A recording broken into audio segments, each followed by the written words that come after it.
This is an iceberg of different levels of depth of role-playing using Sword World 2.5. There are some unique and interesting options and tropes that you find the deeper we go. Let's proceed. Top of the iceberg. Here lie the most common options that people that come from other TTRPGs use when trying to create their first characters. Whilst they are not bad, they might lead into generic or lore inaccurate options. Usual fantasy races. Newcomers to the game often tend to gravitate towards the typical elves, dwarfs, and humans when creating their characters in Sword World 2.5.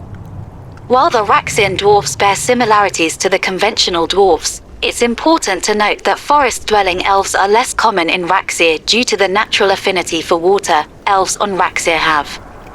However, with the arcane relic races, players have the opportunity to play as mist elves, a rare species that embodies the essence of traditional elves much more closely. No social checks. Sword World 2.5, well, any of its editions, does not feature roles for social interactions, so many new players might be surprised to find that.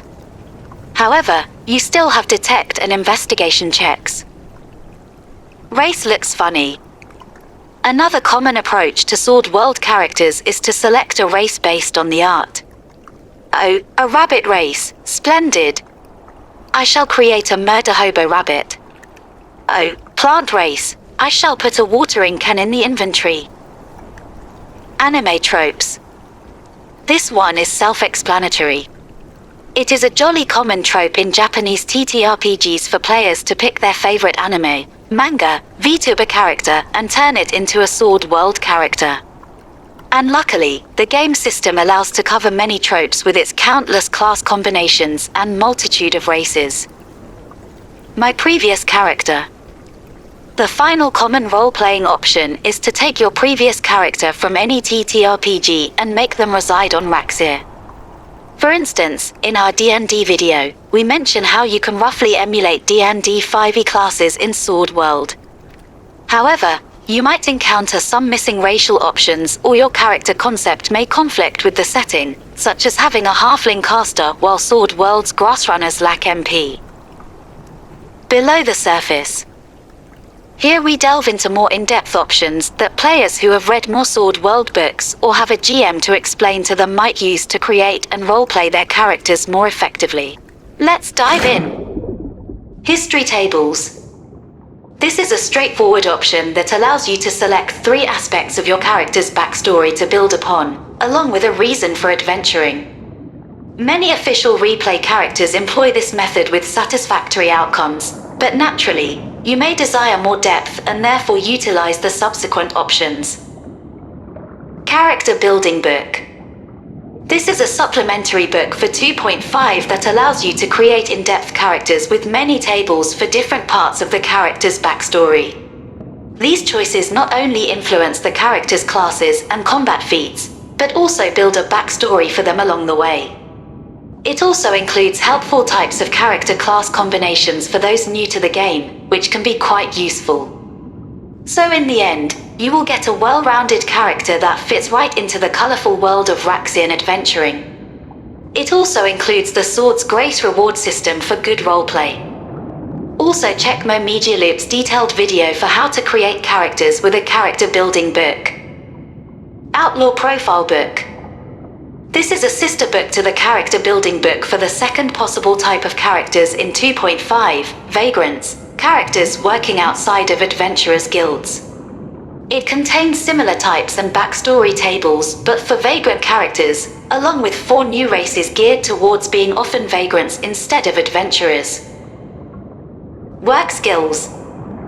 Work skills from Epic Treasury allow for deeper customization and roleplay opportunities, enabling characters to possess non-combat classes such as cook, blacksmith, or sailor.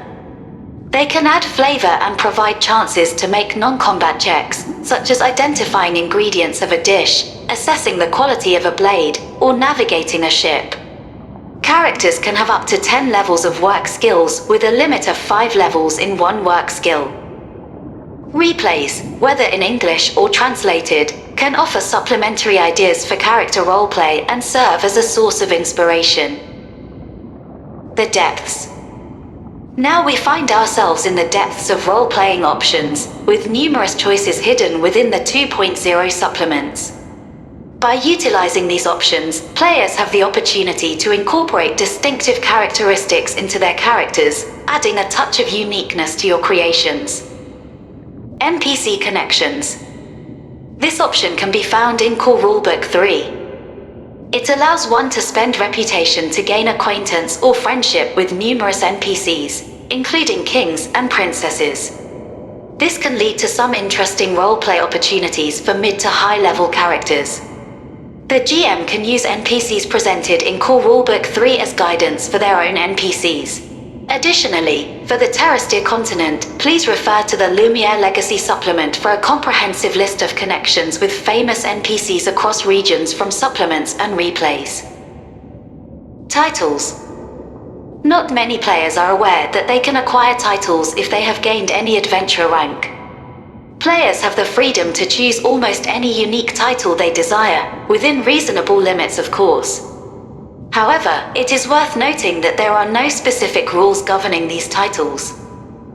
Actually, there are rules for titles found in the Core Rulebook 2 for Sword World 2.0. There, you can find multiple tables with words from which titles can be created by paying reputation for each word used.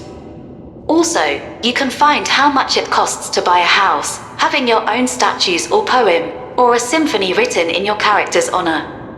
With these options, you can create a truly unique monster. I meant unique monsters. Whilst boss class monsters from 2.5 are essentially nameless unique monsters, Sword World 2.0's unique monsters had one feature that you might use in your games. Those monsters gave unique titles on their defeat, providing characters a jolly good perk from finishing unique campaign arcs. GMs can employ this feature for their own cool boss monsters, giving some smashing titles.